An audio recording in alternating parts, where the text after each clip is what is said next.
Simply put, when you're uploading your YouTube video, you'll see this dialog box and just scroll down. And if you're not already signed up, you just need to verify your account following the steps that they show you. When your video is already processed, you'll see a couple of suggested images. They come from moments of where your face is looking funny in the video. YouTube has some way of telling from pixels. All you need to do though to upload your custom one is press upload and then navigate to it on your computer. I've got it here, and just give it a quick once over. Looks good. Okay, and then just go through and publish as you would.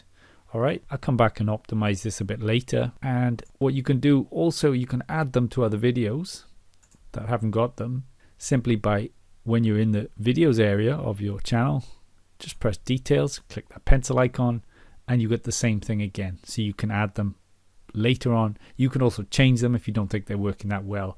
That's it. Now this was one of the several videos I got on YouTube and YouTube thumbnails, so check those out after watching this. Remember to subscribe if you want more and you found this helpful in any way.